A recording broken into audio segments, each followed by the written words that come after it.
and we think somebody else intentionally caused the accident. Oh my. What? That is not happening. Dad started a fire with us there.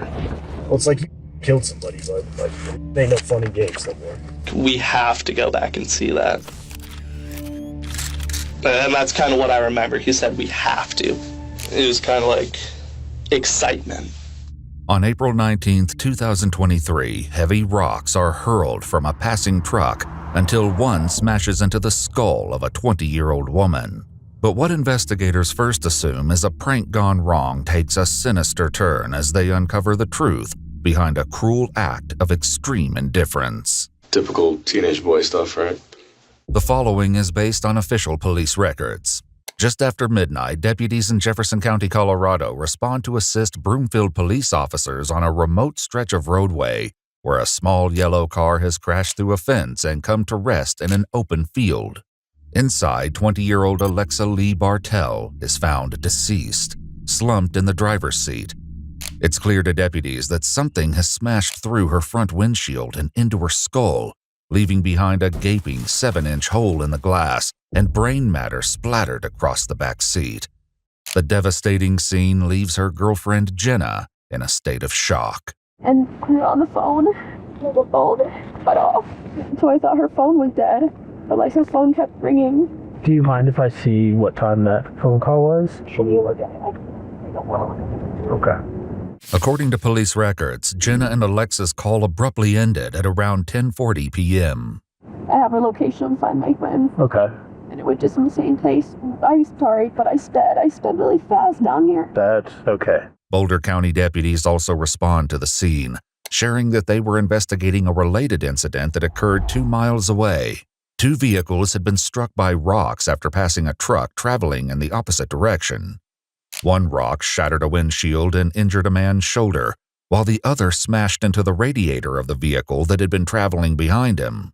Press through a full-fledged search for that rock. Because I bet you it's somewhere in that grove of tree. Well, I mean, you see the tracks coming off the hill. Yeah. So. Oh, she got hit when she was driving, for sure. She would not come all this way. She died on impact, man. Yep. There's no way. Well, I'm thinking the rock came out the back. Oh, somehow. That's why I think it's back there. But with a large area to cover and darkness working against them, it won't be easy to find. Meanwhile, after arriving at the scene, Alexa's mother struggles with the emotional weight of being kept at a distance. We can't right now. I'm very sorry. Yeah, and I understand that, and I do appreciate your request. Just we're trying to preserve the scene so that we can get the best representation for it. So I'm sorry we cannot do that. So. But it's the reason the scene has to be preserved that leaves Alexa's family reeling. Well, we're looking at this as a homicide investigation, to be honest, because of what happened, and we think somebody else intentionally caused the accident. Oh my God. That's the only information I can give right now. So that's why we want this to be very slow. We believe this is more than a car accident. When a man contacts police to report criminal mischief, deputies identify their 4th victim of the night. They arrive at his home to observe the damage and question him in the hopes of uncovering any potential leads. Did you know what hit you? No. No, I pulled over right away, and there was a car behind me, and they came up beside me. I was like, did you see what happened? And there was 2 cars that flew by northbound when this happened. I mean, it hit just right. It shattered both the windows. Yeah. That definitely could have been unfortunate had you had passengers for sure. Yeah. I mean, the glass blew all the way into the other side of the car. Yeah. Deputies document the damage, photographing the shattered glass shards and what appears to be the point of impact. Yeah, it was like a shotgun went off in my car. I was like, holy cow. Yeah. Scared to look at it. Well, and to shatter both windows, thinking it would have had to be something bigger at least. The incident draws chilling parallels to a 2017 murder in Michigan, where multiple teens were convicted after a rock thrown from an overpass smashed through a vehicle's windshield, killing a passenger. Given the similarities, the deputy entertains a disturbing possibility. If it's kids, they don't make good choices, and unfortunately, their choices, they made some extremely poor ones. I was like, it's not that these kids were being out to hurt people. They were just doing things like in the same realm as mailbox baseball. Yeah. Except they were just throwing in rocks. Throwing rocks and they probably have no idea what kind of damage ended up coming up. Absolutely. But investigators would later learn the truth is far worse and look back on this assumption with sickening clarity. The following morning, deputies find what they describe as a fist-sized rock near the shoulder of the roadway where Alexa's car veered into the field, as well as blood and biological matter in the street. As news of the incident spreads, more victims of the rock-throwing spree begin to emerge, including a young college student named Lux, who shares photographs of the injury she sustained to her neck when a rock came crashing through her windshield. That's the deepest cut. It was still weeping a little this morning. Okay. But other than that, there's no permanent damage. Yeah, that's the rock. Where did the rock actually, did it come in the front? It came in the front, and something else must have hit the back, is our theory. Blew out your back window too. The rock is still in the car. The Right, rock, but I mean, your back window was broken out by this whole incident. I'm not sure if it was the same rock or a separate rock. I'm not. You started with a windshield, and after all this, I did. Okay. I think the freakiest part of this whole thing was continuing to drive down that dark road with hearing the windshield break apart. I'm glad that you're okay.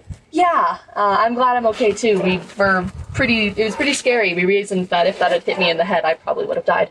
Well, that's what happened to the other girl. Just like Alexa's car, the rear windshield of Lux's Acura has been completely shattered. Do you think that it might have gone through and hit the back and bounced back in?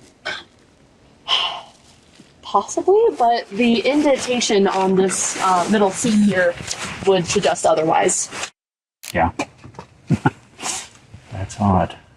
That's what makes me say if that had hit me in the head, I wouldn't have made it. Yeah. Because a 3-inch indentation like that in my skull, if I hadn't been killed on impact, I would have lost control of the vehicle. Things take a turn when another victim comes forward, this time with dashcam video. He brings up the footage on his laptop, sharing it with the investigator. So my wife and I are driving. Here's the pickup. This is at the bottom of the hill on Elkhire. Van Arsdale is right there. You hear that? There's an image that's pretty good. I come up with. And the headlights and the chrome makes me think that that's a Ford pickup.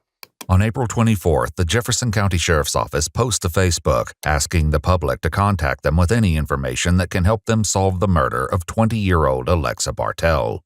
The following day, they receive a tip from a teenager named JB that changes everything. So Wednesday, this kid named Joe, he used to work here. We hung out for a little bit, and we go to the Walmart in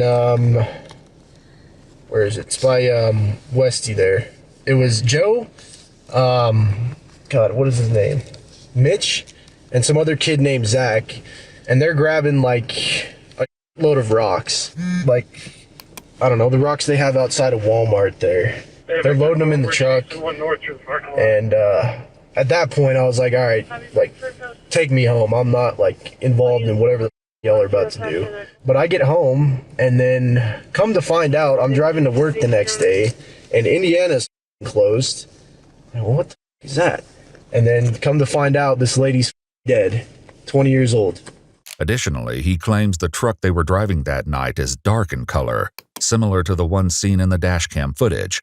Investigators can't help but question why he didn't come forward sooner. I didn't really think anything of it, because at that time, you guys were looking for a white pickup, so I was like, oh, maybe in the slightest there's somebody else doing dumb like that, I guess. With JB's help, the three teenagers are identified as 18-year-old Joseph Koenig, 18-year-old Nicholas Mitch Carroll Chick, and 18-year-old Zachary Kwok. According to police records, Mitch's mother owns a black truck. Its license plate was captured on cameras in the area during the time of the attacks. Under cover of night, deputies launch a coordinated operation, converging on each of the three teens' locations. I can hear it ring.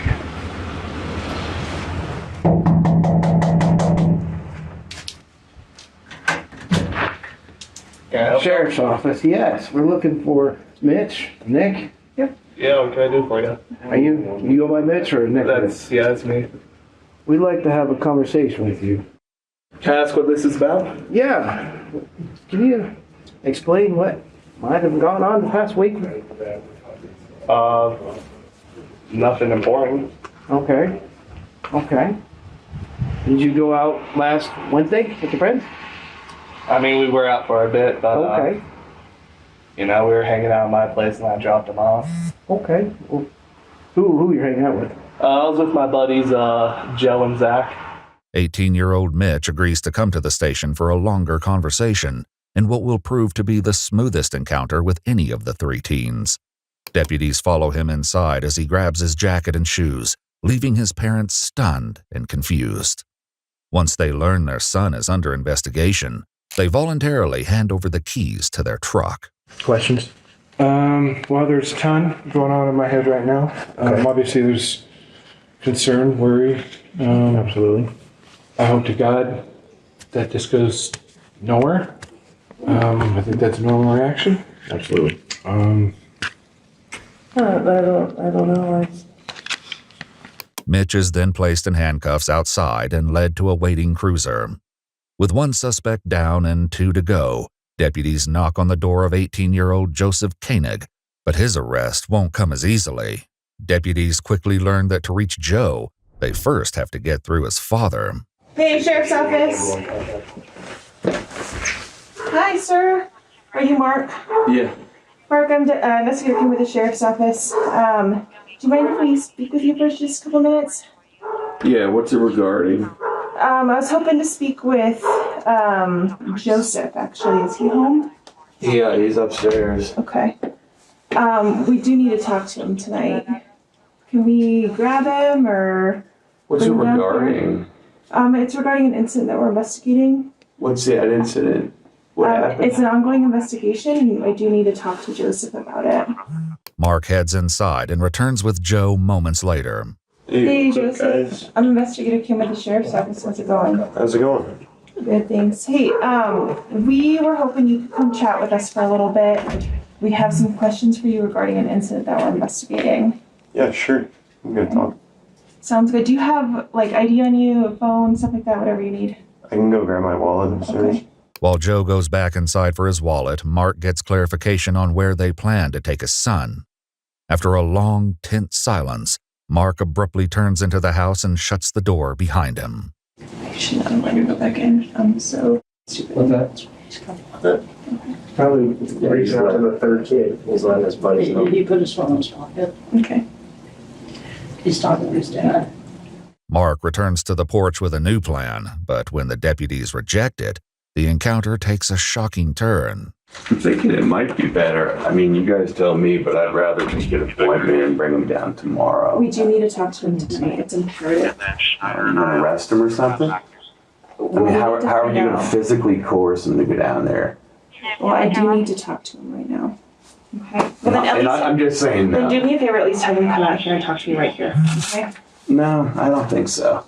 If you want to talk to him, we can do it tomorrow. Or we can make an appointment. I do need to talk to him right now. It's imperative. At least let him make that decision for me. Okay. Then I'm going to have you step out here. We're going to hold this house. So go ahead and step out here. You're going to what? We need to hold the house. Dad, Sergeant Fire with us here. Sir, my name's Sergeant Payne. Knock it off. Okay, we're done. Outside, put your hands behind your back. We're done. You go to jail for obstruction. Yeah, hey, I'll make sure that car's good. I can at least get a shirt on. Nope, too late. You lost. Joe and his father are each taken away in handcuffs. Any warning text Joe may have sent is already too late for his friend Mitch. As for 18-year-old Zach, it isn't until several hours later that they arrive at his house, hopeful he has not already been tipped off to their operation. The ring cam up on your right and there and that one. We got that one up there too. Right behind you. Open the door. Sheriff's Office. Door. Open the door. Hey. Stand right here. What is happening? Stand right here for me, okay? We'll explain it. We need to speak with him. Okay? We're in contact We've got an investigation going on where he's involved. We need to speak with him, okay? So he's going to be coming with us. Do you have a phone inside? With you? Do you have a phone inside? Can he grab it for you? And a shirt for you. And a shirt for you? Just wait here. Whoa. Coming with you, why? Yeah, he's coming with us. He's a subject in an investigation. He's going with us to headquarters to be interviewed. For what? So We can explain it to you there. We need shoes for him, shirt for him, and we need phone for him, please. So he can contact you and do all that stuff. Stay here. Dude, let's stand here. He's going to stay right here with me. Okay? Sir, I understand. He's going to stay right here. Authorizing this. What's that? Do you have paperwork authorizing this? We have an ongoing investigation. He's coming with us. He's staying right here with us. I understand you have that, but when you come to someone's house, you usually have... Not always, no, because this is a fresh pursuit case. Okay, this is one we've been working on for 6 solid days right now, and we haven't stopped. So this is an arrest that we're making on top of that investigation. It's an ongoing investigation. We need to talk to him down at headquarters. You know what this could be about? Go ahead and pull your hands out of your pockets for me real quick. Do you have anything on you I need to know about? No. Okay, just keep them down at your side then for me. Zach's parents collect a shirt, hoodie, and pair of shoes for him to wear. Before deputies take him away, his father delivers a stern command. Listen to me. I don't know what this is about. You don't say a word to anybody. The only word you know is lawyer. Period. Sir. Period. Sir. Nothing. Lawyer. Sir. Thank you, sir. The f is this? Why is all of this happening? We can explain it later. Come on with us. Come down here. Follow them. When are you guys taking him down? Yeah. Okay. With all 3 teenagers in custody, investigators begin the challenging work of piecing together what happened the night Alexa was murdered. Joseph? What's going on? Is it okay if I call you Joe, or what do you prefer? Joe's cool. Joe's cool? Yeah. After confirming his identity, investigators read Joe his Miranda rights. Now, do you understand each of these rights? I explained them to you, right? And having these rights in mind, do you talk to me now? About the throwing rocks at the cars. I'd prefer to have a lawyer with me. Okay. I don't like talking to law enforcement because I don't really know what I'm talking about, but... Okay, no, I mean, that's absolutely your right. Joe is left to nap in peace, forcing investigators to turn to Mitch and Zach for answers. After his Miranda rights are read, Mitch agrees to explain what happened that night, but first, they give him the opportunity to ask a question of his own. I'm just kind of wondering, just kind of how this all connects back to us. Okay. Well, why don't you tell me kind of what your role is, right? So start at the beginning of the event and then tell me just like everything that happened. So, Zach had this idea to go throw rocks at cars. It's really that simple. So, Joe was driving my truck. I was in the passenger seat, and then Zach was in the back seat. I don't even know how he brought it up or why, but I don't know. We just went on with it. We were stupid and bored. Really shouldn't have, but we did, so. Okay. Tell me a little bit about Zach. I met him pretty recently. I'd say probably my first interaction with him was a month ago. We met up via a mutual friend at the Grizzly Rose. Mm-hmm. So that's kind of how we met him. And then, I don't know, I'd say a week ago is probably when we started really hanging out with him, maybe a bit less. An investigator sits down with Zach in hopes of learning more about him and corroborating Mitch's account, but the interview quickly gets off on the wrong foot. So you just turned 18, right? Yes. Do they always have investigators, or what's your title? Yes. Your title's investigator? It is. Are you guys always working at 2:36 in the morning? Only when we have to. We are interviewing concerning a homicide. Before you ask any questions, you must understand your rights. And you agree to talk to me now and ask questions? Sure. Okay. Homicide? Mm-hmm. You think I killed somebody? I don't know. I don't have the answers yet. I've been piecing this together for a very long time now, and I know you're involved. To what degree you're involved, I don't know. And that's why I'm involved in what? Okay. So let's start there. Like, you get woken up at 2 o'clock in the morning. What do you think this is about? I have no idea, dude. No idea. Okay. All I know is there's a bunch of you guys outside my door waking up my dog. While Zach remains unforthcoming, Mitch continues his story of what happened. He just started, like, throwing them at parked cars at first, and then he started throwing them at cars that were oncoming. And who was throwing the rocks at the parked cars? It was Zach, yeah. Okay. He was, for the most part, the only one doing it. Okay, for the most part. So who else was doing it? I'm not gonna lie, I threw one, but I completely missed, so I just didn't feel right about it. It's something that I've never done before. I didn't feel right doing it. But when Zach is asked what he was doing that same night, he claims he was sick and at home watching television. I finished Rick and Morty. I never made it past the second season, but all right. Tell me the name of a character. Like one of them. The little guy who looks like a breadstick. I have no idea. It's the pickled Rick that I always thought was amusing. But I was trying to bullshit you. I was trying to see if you're lying to me or not. I told you at the beginning, I don't want to lie to you. I'm not here to lie to you. And I know you're not here to lie to me too, right? And I just want to understand what happened. And I know you were there, and I know you can tell me you're there, and I know you weren't sick. You know I wasn't sick? How do you know that? I'm not going to answer your questions unless you answer mine. That's all. I'm trying to help you out here, man. No, you're not. No, you're not. Meanwhile, Mitch continues, sharing that he was in the passenger seat, Joe was driving, and Zach was sitting in the back. It was then, he explains, that Zach took things too far. While we were going down, I heard Zach roll his window down, and I kind of said to him, like, are you really going to, like, throw it at someone coming towards us, someone moving?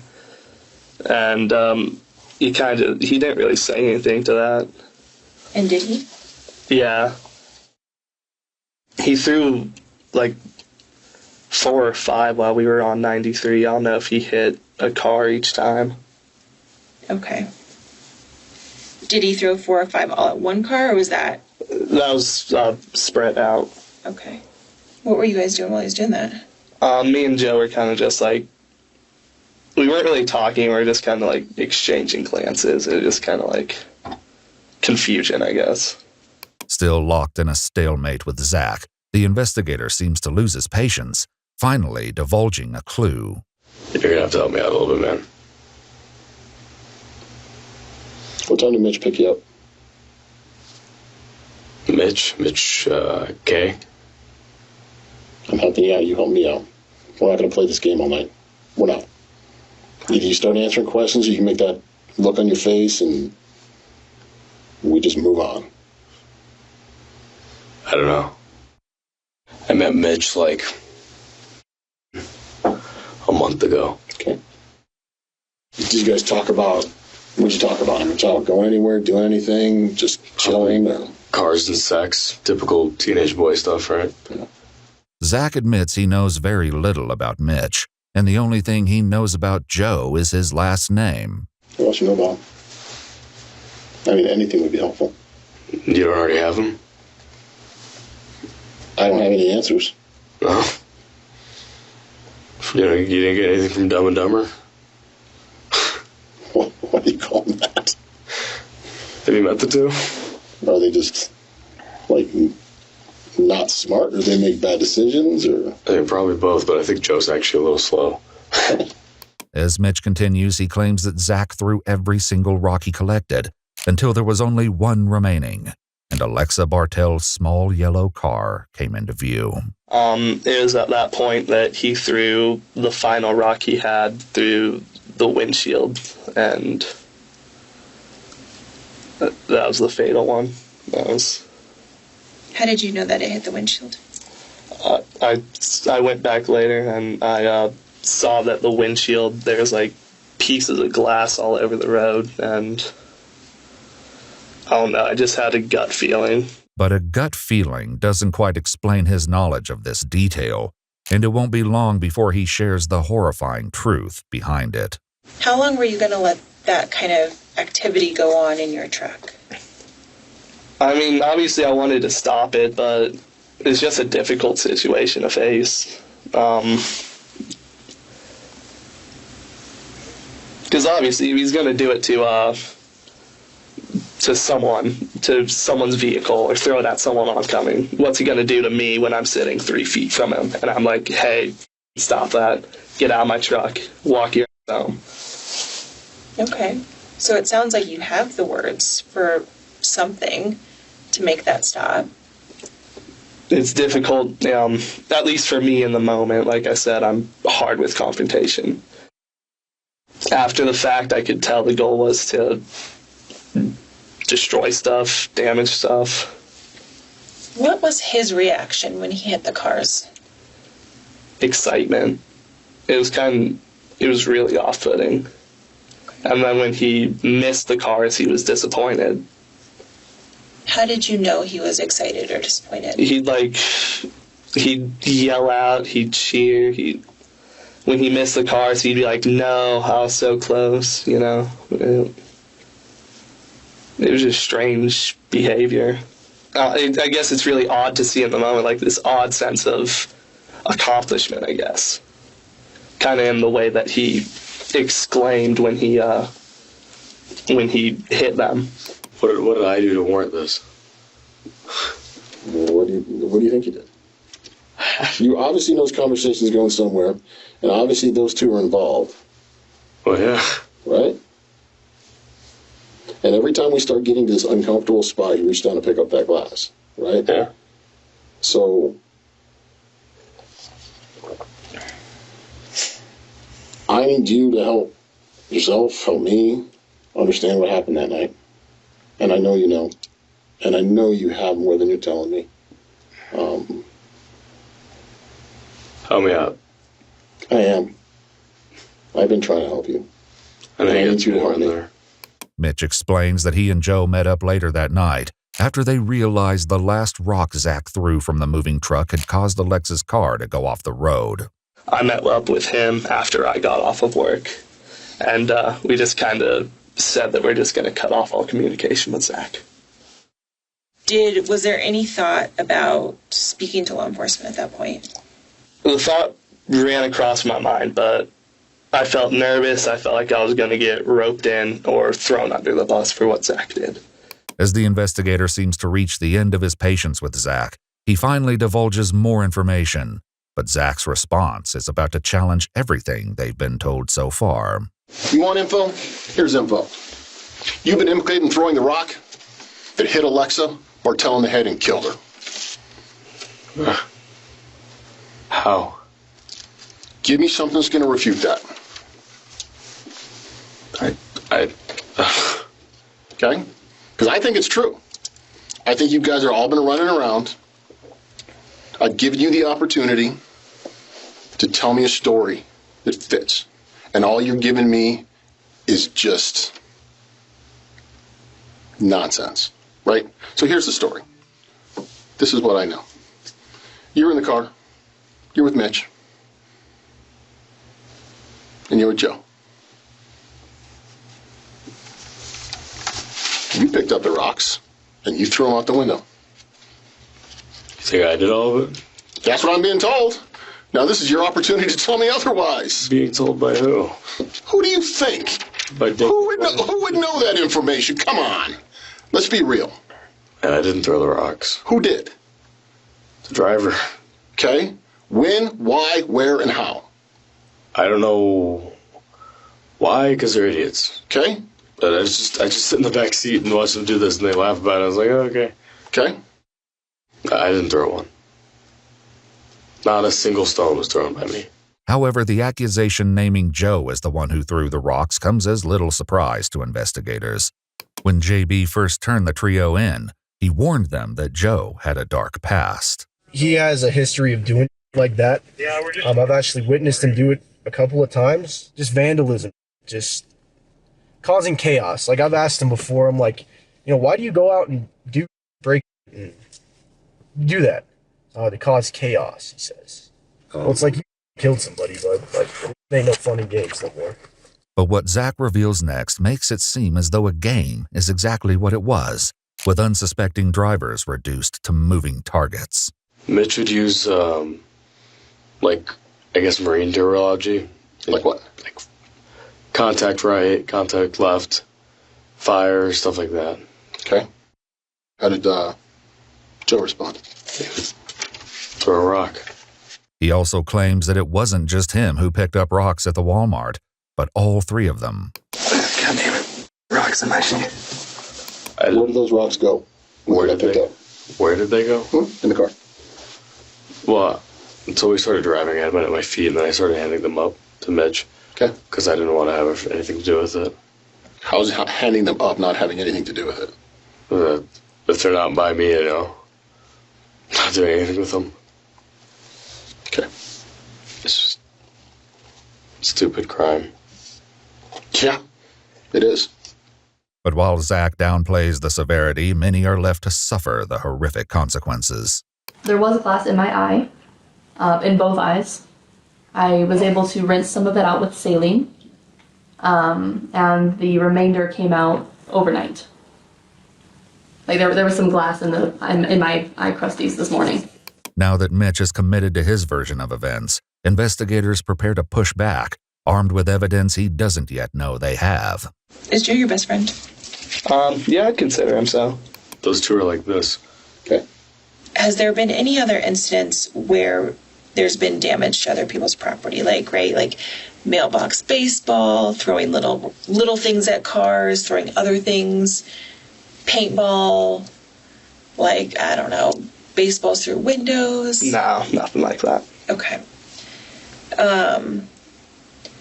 Would it surprise you if Joe was doing stuff like that? It probably would, yeah.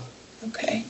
I like to think I know him pretty well. Okay. So you said it probably would. Why just probably? I mean, obviously I'm not with him 24/7, so I don't know what he does when we're not hanging out, but I wouldn't imagine him doing something like that. Okay. Though Mitch paints Joe as harmless, a teen who has known him since middle school describes a far darker persona. If he didn't like you, he made your life horrible. Like, he's a huge bully, has no feelings of remorse towards anything that he does that affects other people. He had a history of even throwing rocks when the houses were still getting built. He's always been off, and I kind of noticed really how off it was that he continued doing things while everyone else was maturing and starting to not do as much of these stupid destructive things. He continued to do them. So he did put on a facade that was very, like, a facade that was like super good at concealing who he truly was. So he could be charming. Yeah.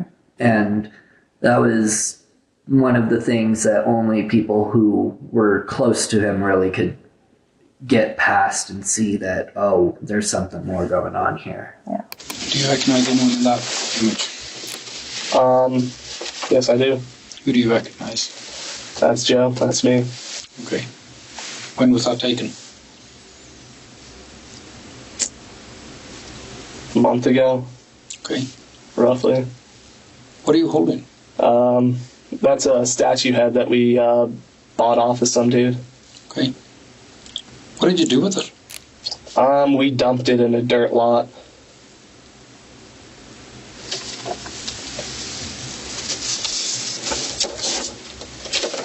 When I blow it up, it doesn't print very well. But do you recognize any vehicles in that picture? That looks a lot like my Dodge. Is there anywhere else that you got rid of that statue head? I didn't really want to throw Joe under the bus like this, but I was driving, he was in the bed of the car, and he threw it out of the truck. It was in, that truck. Okay. So, a couple of things we've figured out in the last few minutes is you adamantly told us from the very beginning that neither you nor Joe have ever done anything like this, would never do anything like this, and this was all Zach, because you would never want to damage someone's property. Right? Yeah. And yet a month ago, without Zach's involvement, before you even knew Zach, you were throwing things much bigger at cars. That's correct, yeah. So why should we believe this is Zach? You have no reason to. So why lie to us? Why are we playing this game? I want to cover for my friend. Obviously, like I said, he's the closest person I have The lady is dead. Time for covering your friend is well gone. Well gone. A family don't have a daughter. But Zach's callous description of the moment of Alexa's death does little to show remorse. It was big. You ever heard of rail guns before? Mm-hmm. It sounded like something like that, like hitting a rail gun hitting concrete at 1,500 miles an hour. And then after we're driving away, and they said some stuff, and never leaves us, and blood brothers now type. I was like, okay. And what happened next adds another layer of cruelty. We turned around, and then we saw it, and then we turned around again, and it was on the side of the road. And I remember Zach did take a picture of it while it was down in the ditch, while we were still moving. Why'd you take a picture of it? Why did I take a picture of it? Because I thought they would want it. Who? Mitch or Joe. According to Zach, he deleted the memento soon after. Despite seeing the devastation they caused, none of the teens attempted to check on Alexa's well-being or call law enforcement for help. What speed were you doing when you went by that? Like for the first time, let's say. The first time, we were probably going closer to 80. Okay, and the second time? And then when we circled back, we were doing 60. And then when we circled back again, we were doing 50 so Zach could take a photo. Okay, so the 80 was when you threw the rock? That is correct, yes. Okay. Mitch is given the chance to amend his account, but he stands firm that Zach threw the rock, which ultimately killed Alexa Bartell. That story will change, however, once he realizes he may be facing life behind bars. What do you think should happen from here? I'm not sure. I'm probably going to end up in jail. So you think you should go to jail? What I did was just damage property, but we took it a step too far, targeting people who were driving that night. I do feel guilty for it. Even though the rock that I didn't throw was the fatal one, I encouraged throwing rocks throughout the night, so I do feel a hint of guilt for it. Zach is asked a similar question, but his answer shows little regard for the gravity of the situation. I was thinking through it, and I reckoned I'd get, at least a little bit of jail time, which my little can't do. It's just... That's why I didn't come to you guys. Fair. I can respect that, and that's the truth. Right. I don't feel like having dudes putting their in my ass for, eternity. It seems as though Mitch equally fails to fully grasp the consequences. So, what does this look like punishment-wise? Oh, punishment's so far down the road. Who knows? So... by the time this goes to court, it's a year later. This isn't going to court anytime soon. I need to run this by you. I'm in the delayed entry program. Okay. So I'm training to be a Marine. Okay. I ship to boot camp in July. Is this going to at all affect that? 100% it will. You will not be going to boot camp in July. All right. After this, you're just going to drop me off and, if you contact me, I have to respond within however much time. Oh, you're going to jail? I am going to jail. Oh, yeah. So, How long? Just for the night, or how long will that be? This question and the answer that soon follows will push Mitch toward a critical decision about his own future. For now, Zach makes one final plea to detectives. We'll be right back with you, all right? I want to make it very clear that I did not kill that girl. I did not throw that rock. I don't know what they told you. I don't know what you think happened. I did not throw that rock. Okay. As we're talking, and we were talking about Alexa, I heard a lot about you being worried about getting blamed, being in trouble, right? I didn't hear a single word about being worried about her. So there is a subset of first-degree murder that says you have an extreme indifference to human life. And that is exactly what you guys demonstrated tonight. So at this point, you are under arrest for first-degree murder. You're going to be booked into jail. And you're going to have an opportunity to get to serve the charges. And this is not a bailable offense. Okay? Do you have any questions for me? No? That's good. Yes or no? Anything. All right. Do me a favor, stand up. That down there. Face the wall. As for Joe, he's roused from his nap and also placed under arrest.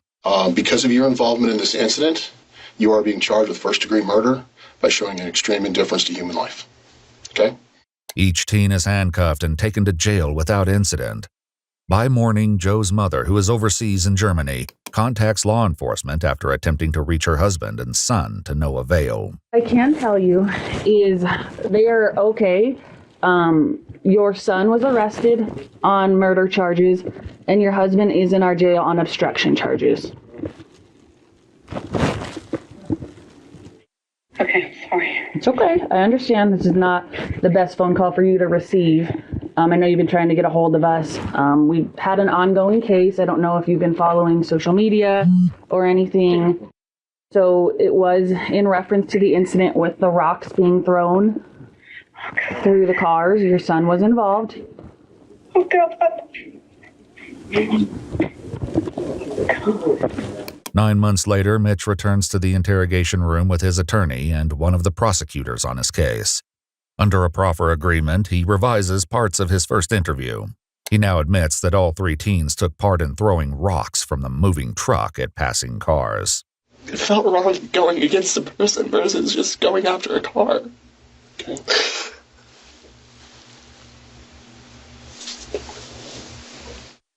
So you understood that there were consequences of a person being impacted by the rocks? I understood there were consequences about everything, but a person getting hurt isn't something that you can repair. But he still refuses to change one key part of the story. The prosecutor reads aloud communication they received from his attorneys. Mr. Karolczyk was not honest in his interview about who threw the rock that killed Alexa. In his interview, he stated it was Mr. Kwok who threw the rock. Mr. Kwok states in his interview that it was Mr. Koenig that threw the rock. Mr. Karolczyk was trying to protect Mr. Koenig for reasons that we will be able to explain. But Mr. Karolczyk has been very clear with us, meaning your attorneys, from the beginning that it was Mr. Koenig who threw the rock that caused the death of Alexa. I said at the point when I was arrested, there was a hole in my memory. Because when you go through something traumatic, you try to block it out. I had 9 months to think about that day.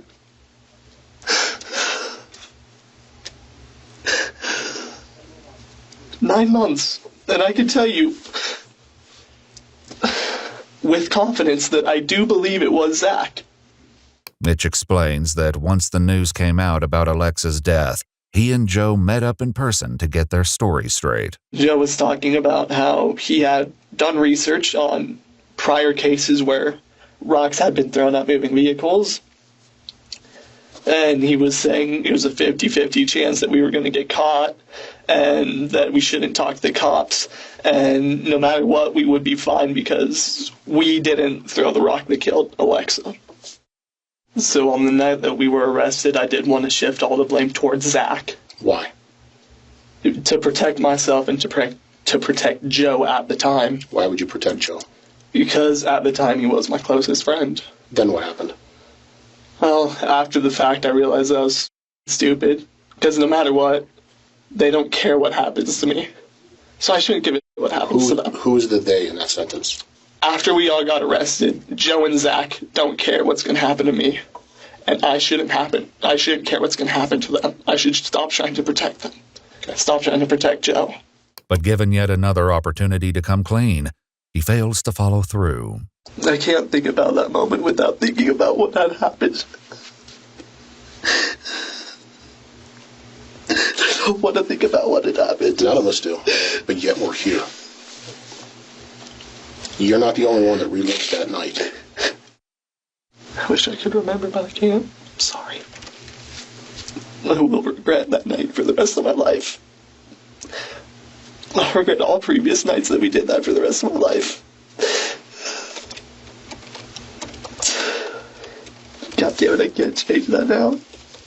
In May of 2024, Mitch and Zach each accepted plea deals, agreeing to testify at Joe's trial in exchange for prosecutors dropping multiple charges, including first-degree murder. At Joe's trial, when asked who threw the rock that killed Alexa Bartell, Mitch confidently stated Joe Koenig. This admission reframes everything he earlier said about Zach, casting the vivid descriptions of his friend in a far darker light. He'd yell out, he'd cheer, when he missed the cars, he'd be like, no, I was so close. Like this odd sense of accomplishment, I guess. Kind of in the way that he exclaimed when he hit them. It was kind of like excitement. Nicholas Mitch Carroll Chick pleaded guilty to second-degree murder and attempted first-degree murder with extreme indifference, along with a violent crime sentence enhancer for causing death or serious bodily injury. He received a cumulative sentence of 45 years in prison. Zachary Kwok pleaded guilty to first-degree assault with extreme indifference, second-degree assault causing injury with a deadly weapon, and attempted second-degree assault causing injury with a deadly weapon. He received an aggregate sentence of 32 years in prison. Following his jury trial, Joseph Koenig was found guilty of first-degree murder with extreme indifference for the death of 20-year-old Alexa Lee Bartell, 5 counts of attempted first-degree murder with extreme indifference, 1 count of reckless endangerment, 3 counts of third-degree assault for knowing or recklessly causing injury, 6 counts of attempted third-degree assault knowingly or recklessly causing injury, 1 count of attempted second-degree murder, and 2 counts of attempted reckless manslaughter. He was sentenced to life in prison without the possibility of parole, plus an additional 60 years.